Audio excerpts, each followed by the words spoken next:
You can't apply for a job that isn't vacant.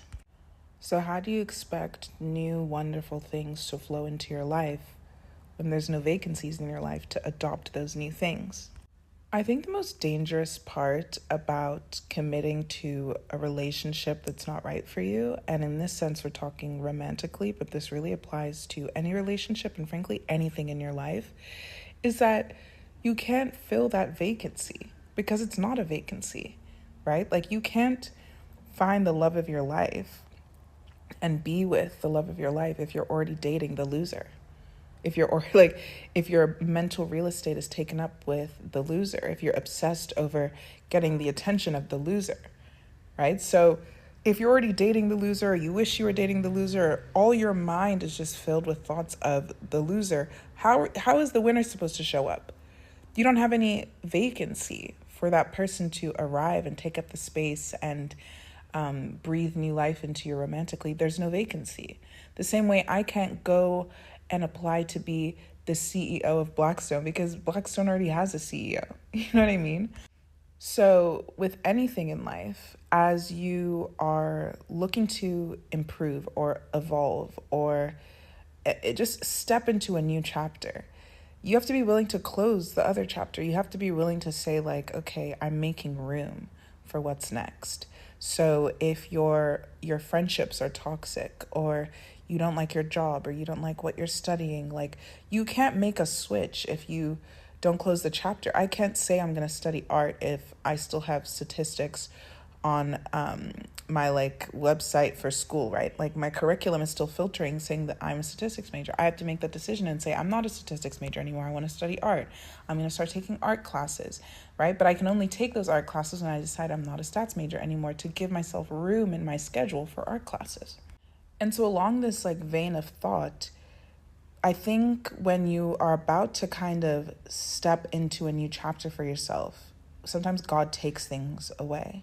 But he takes those things away so that he can make room for all of the things that are coming. The universe takes those things away so that it can make room for all of the new people that are about to enter your life, for all of the new opportunities that are about to enter your life that you wouldn't even have time to enjoy, explore, apply for, put yourself out for if you were so bogged down with the things that aren't meant for you.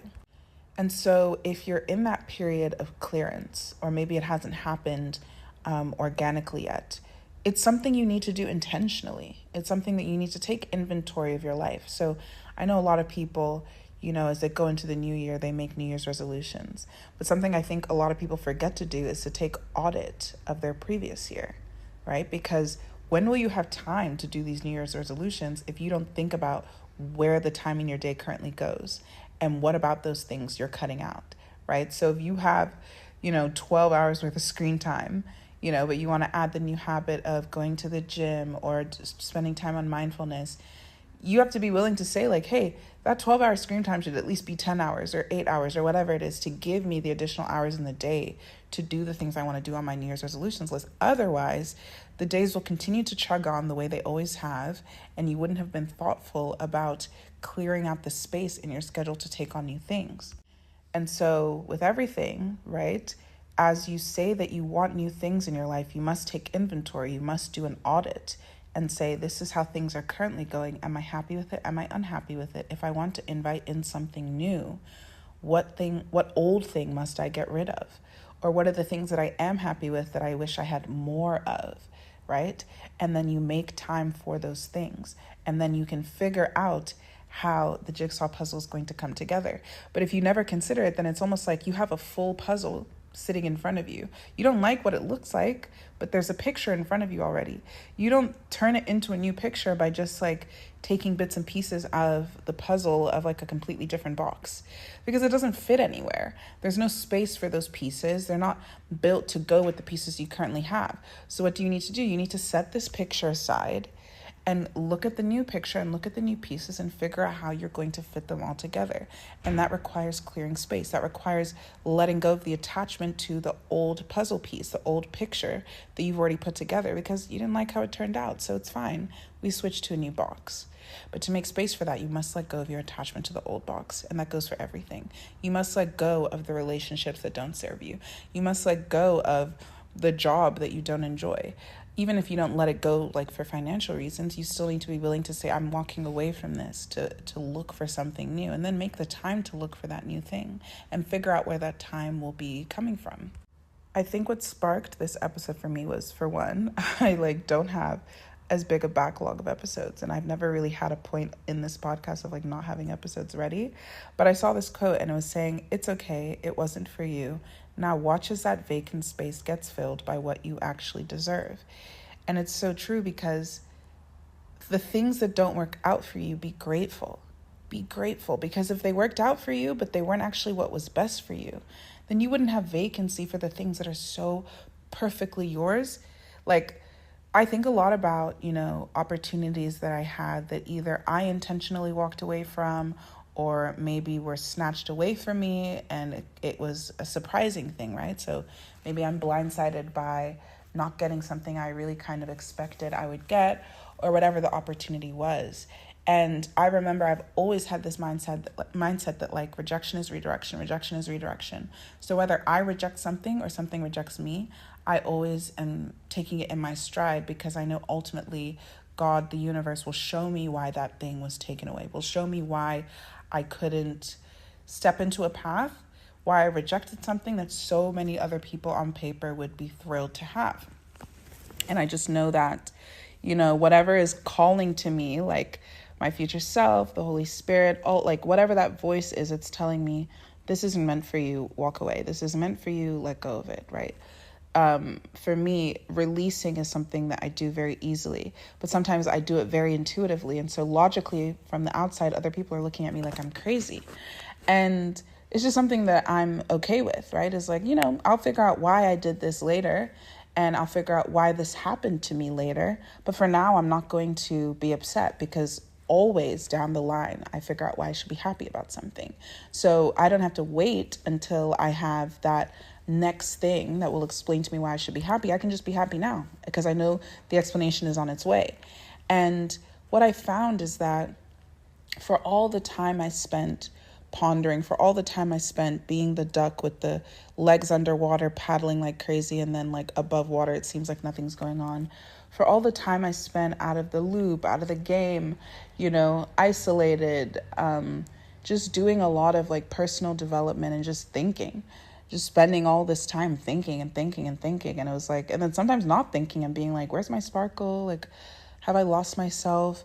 For all of the time I spent doing that, I am at this place now where it's been years, and I feel so myself in a way that I've never experienced before.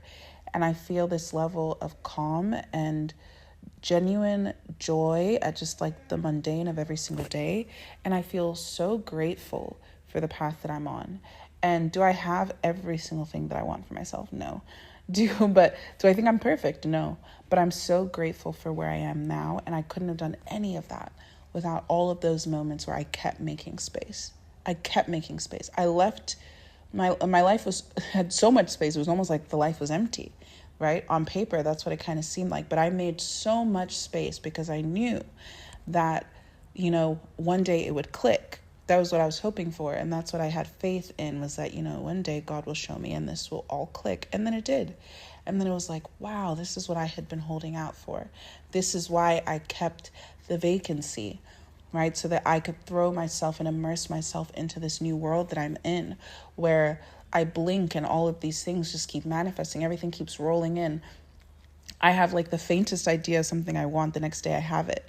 It's literally that quick now. But it's crazy because I had to make the space for it, and none of these things could have poured in, none of these blessings could have come in if I still held on to relationships I wasn't supposed to hold on to, if I was still, texting or calling people that I should let go of, if I was still obsessing over things, if I was still ruminating on things, right? So things have happened in the past.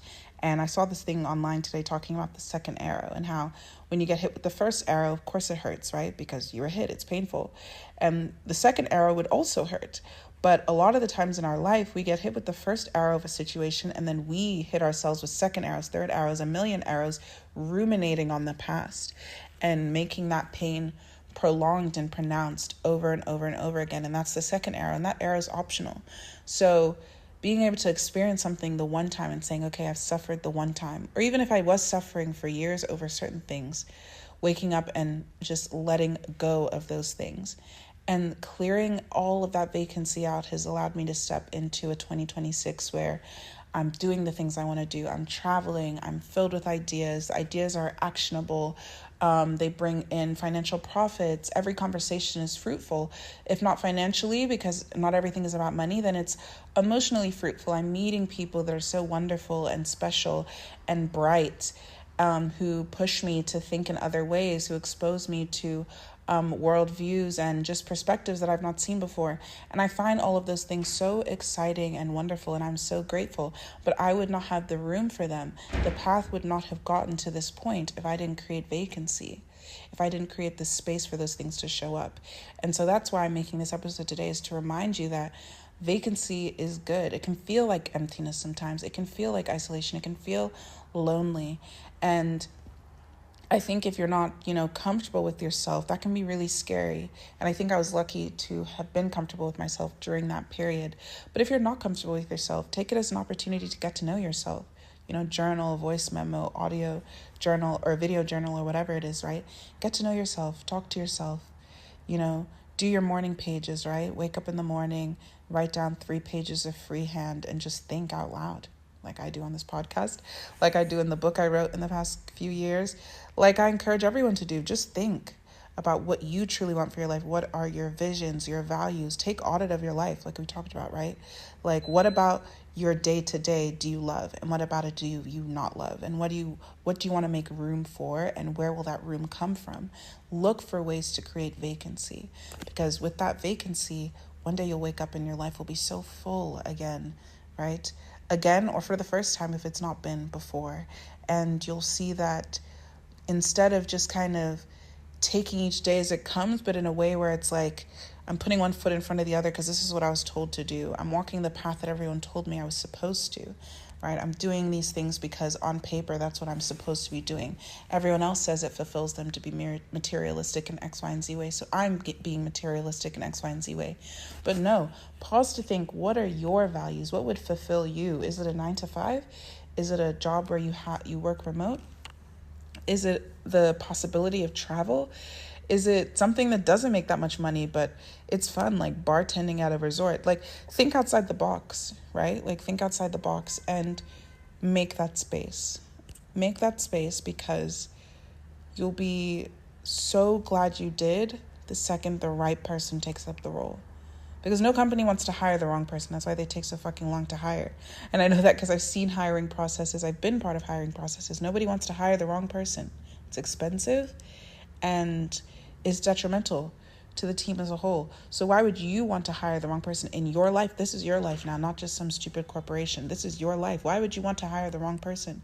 Why would you want to fill the position with nonsense? No, you want what's good for you. You want what's tasty and yummy and wonderful. And in a person, if it's a relationship, you want someone that's right for you, compatible with you. That's what you want in your life, but you can't get it if you fill it with rubbish. So don't be so excited to hold on and attach yourself to rubbish. If you find yourself crying, and sad over past situations, remind yourself, are those situations really even worth crying over? Because I think a lot of us, very canon event if you're a young woman, and I know a lot of people listening to this podcast actually aren't that young, which I love as well. But in general, like, if you're crying over some situation, if you're in your 20s, right? Because I know people in their 20s listen to this, and maybe there's a person you can't seem to get over, a friendship breakup you can't seem to get over, and I'm sure people of all ages experience this, all ages experience this as well. But remember, like, is the thing you're even crying over something that made you that happy? And maybe it did, but I think there are a lot of situations where you're just emotionally attached to a situation, not that it was actually that good for you. So you're crying over a person, but you're romanticizing the experience you had with that person, when in reality it ended because it wasn't good. It wasn't right.